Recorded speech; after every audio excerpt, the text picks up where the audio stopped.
गोरखा हित सर्वोपरि। नमस्कार, हमारे साथ जुड़ चुके हैं दार्जिलिंग के एक विचारक, राजनीतिक पार्टी के जुड़े हुए प्रवक्ता एवं एक बड़ी शख्सियत बीपी बाजपेयी जी। बाजपेयी जी, स्वागत है आपका। नमस्कार। सबसे पहला सवाल, पहाड़ में इन दिनों क्या राजनीति हो रही है कोविड-19 को लेके, आपका विचार? सबसे पहले तो मैं आपको बता दूं, वैसे मैं एक राजनीतिक पार्टी से जुड़ा हुआ हूं, मेरा अपना पद है। बावजूद जब से कोविड-19 आया है, मैंने अपने को राजनीति से अलग रख के इन चीज़ों को देख रहा हूं, क्योंकि अभी सिर्फ देश ही नहीं, पूरा विश्व ही इस महाव्याधि के साथ, इस महामारी के साथ जूझ रहा है। यह हमारे लिए राजनीति करने के लिए विषय कतई नहीं है। यह अभी मानवता को, मानव समाज को बचाने की एक मुहिम चलना चाहिए इस वक्त। पॉलिटिक्स तो बाद में करेंगे जब बचेंगे। तो हाँ, लेकिन आपने जो अभी पूछा कि ये कोविड-19 को लेके कोई राजनीति हो रही इधर, हाँ, राजनीति पूरा इंडिया में दिखाई दे रहा है। उससे हमारा ये क्षेत्र भी वंचित नहीं है, अलग नहीं है, हो रही है। तो आप मानते हैं कि जो केंद्र की टीम आई है वो राजनीति का हिस्सा है? मैं उसको राजनीतिक हिस्सा मानता नहीं हूँ, क्योंकि बंगाल में कुछ अनियमितता हुई है, ऐसी बातें उठी है।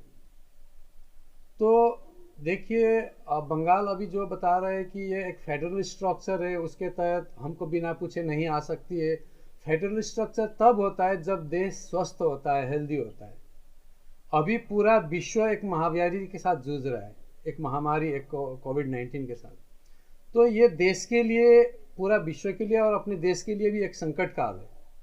तो संकट काल में अपने देश को बचाए रखना केंद्र का पूरा जिम्मेदारी बनती है। तो इसमें उन्होंने यहाँ पर कुछ अनियमितताएं देखी हुई होगी शायद, मुझे मालूम नहीं है कि अनियमितता क्या क्या हो सकती है। कुछ बातें उठी हुई है, रेशन के मामले पे बातें उठी हुई है, बाकी और ये पीपीई के बारे में हुई है, और कुछ है डाटा के बारे में हुई है। हम लोग तो अभी लॉक्ड हैं, घर के अंदर हैं, वो दिखाई नहीं दे रहा है। लेकिन जो चीज़ केंद्र को दिखाई दे रहा है, उसके ऊपर अगर वो लोग जांच करना चाहेंगे तो इसमें बुराई नहीं है। और इसको संकट काल का एक समय मानते हुए जांच करना देना चाहिए। लेकिन जिस तरह से सर कोलकाता में जो कल एक टीम आई, तो उसके ऊपर उनकी सामानों की तलाशी ली गई, एक तरह से यूं कहें दुर्व्यवहार हुआ उनके साथ। क्या आपको लगता है कि केंद्र से कोई भी जांच करने आपदा के समय आपके यहाँ पे मुआयना करने आई, तो उसको आप एक एडवेंचर टूर बता के आप इसको खारिज कर सकते हैं क्या, जो कोलकाता का नजरिया है? ये गलत बात है, ये एडवेंचर टूर नहीं है।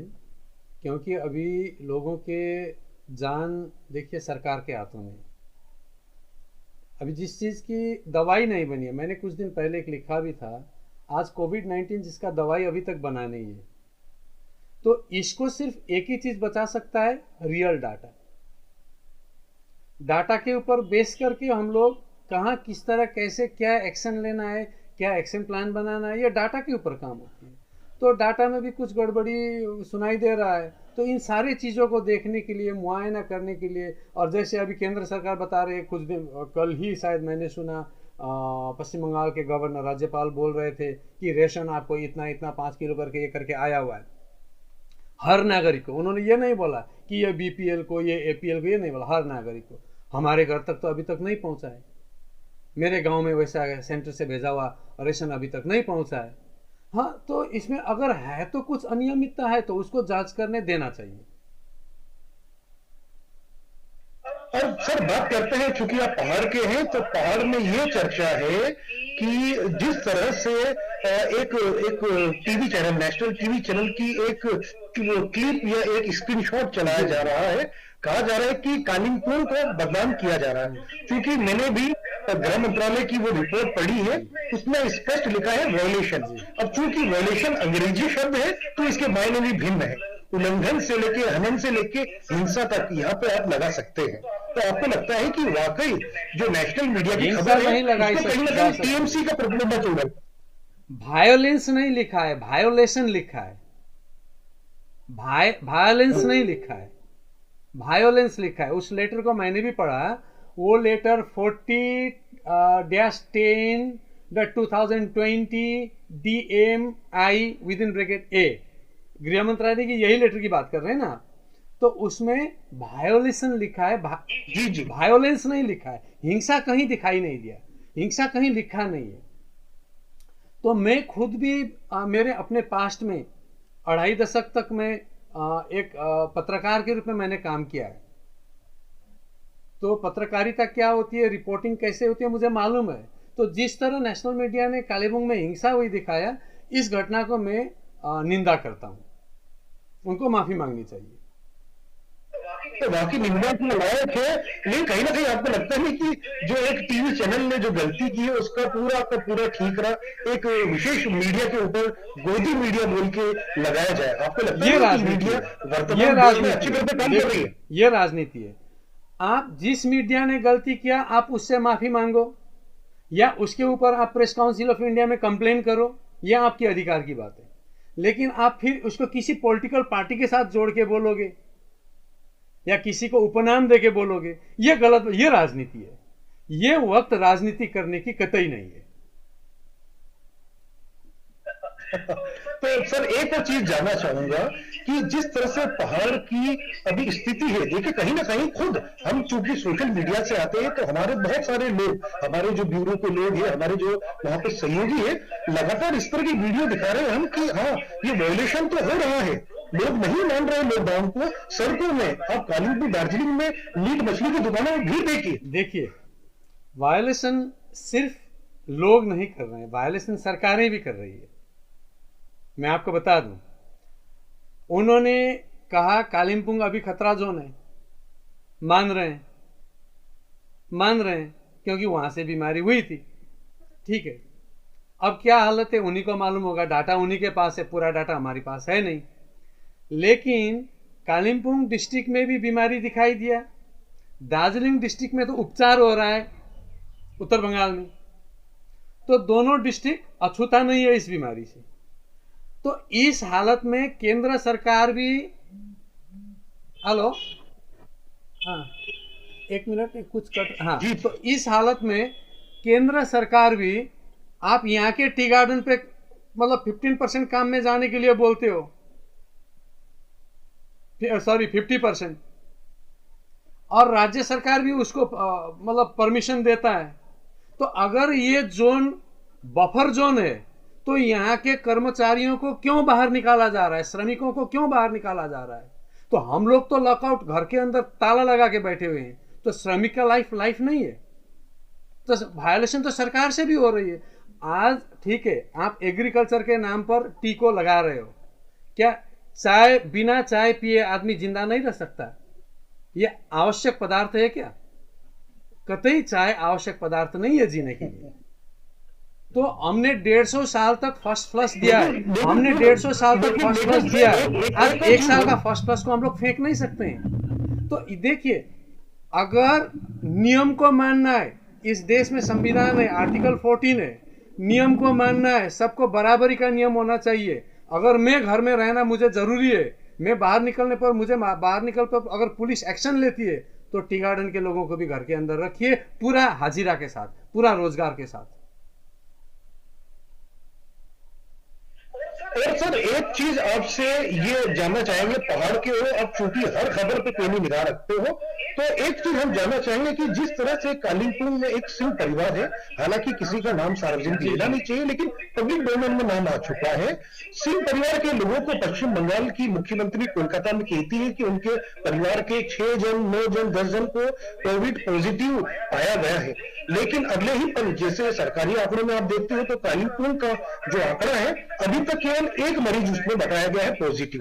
कहीं ना कहीं आपको लगता है गड़बड़ जो है आंकड़ों में कहीं ना कहीं बाजीगरी बन रही है? गड़बड़ी पक्का है। गड़बड़ी इस तरह हम लोग देखते हैं, इसको एनालाइज करते हैं। देखिए, आप भी समझते हैं इस चीज को कि आज आप किसी नई जगह पर जाएंगे तो आपको 14 दिन क्वारंटाइन पर रखा जाएगा, अगर जरूरी हुआ तो। आप नॉर्मल भी कहीं से आ रहे हैं तो आपको 14 दिन क्वारंटाइन में रहना पड़ता है। उस परिवार के लोगों को 9 दिन हॉस्पिटल में रखा और नेगेटिव हो गए पॉजिटिव से।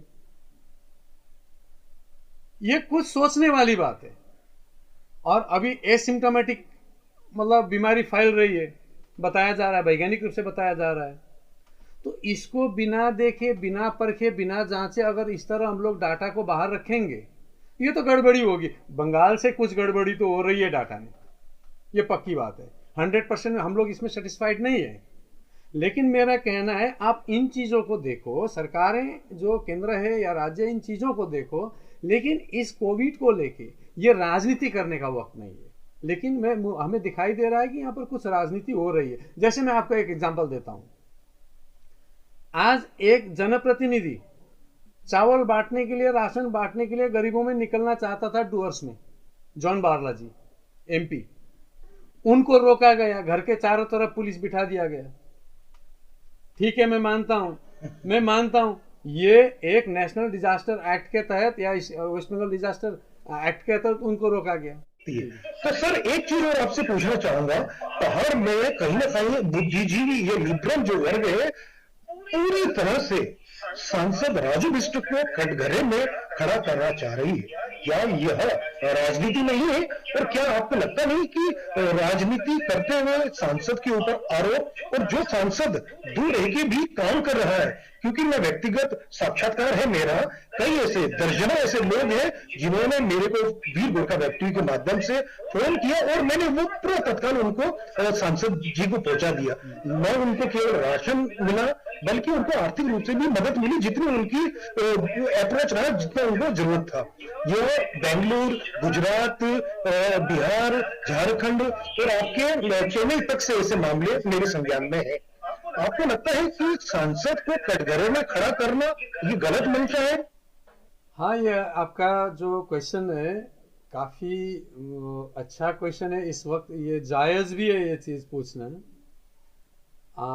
मैं भी देख रहा हूँ सांसद को कटघरे में खड़ा किया जा रहा है। इनमें 2-3 बातें आ रही है अभी। पहली बात तो यह है कि सांसद अपनी एरिया पे नहीं है। इतने लोगों ने वोट दिया, सांसद कहाँ है? दूर पे बैठा हुआ है। सबको मालूम है जब ये कोविड-19 का एक्शन हुआ और जब ये पूरा लॉकडाउन पे चला गया देश, तो सांसद यहाँ नहीं आ सकते हैं। आज आप देखिए, एक चीफ मिनिस्टर योगी जी अपने पिताजी के मतलब अंत्येष्टि पर नहीं जा सके। वो तो एक ही स्टेट के अंदर, वो तो बहुत दूर दिल्ली में है, वहां से यहाँ आना अभी मुमकिन नहीं है। अगर आएंगे भी तो वो भी एक दूसरा फिर एक इश्यू बन जाएगा कि सांसद कैसे चला इस हालत में। दूसरी बात, अगर वो यहाँ भी होते तो मेरा क्वेश्चन है, क्या उनको काम करने दिया जाता? आज जॉन बारला तो अपने घर पर हैं, उनको तो काम करने नहीं दिया जा रहा है। वो भी MP है, सांसद है, तो क्या राजू जी को काम करने दिया जाता?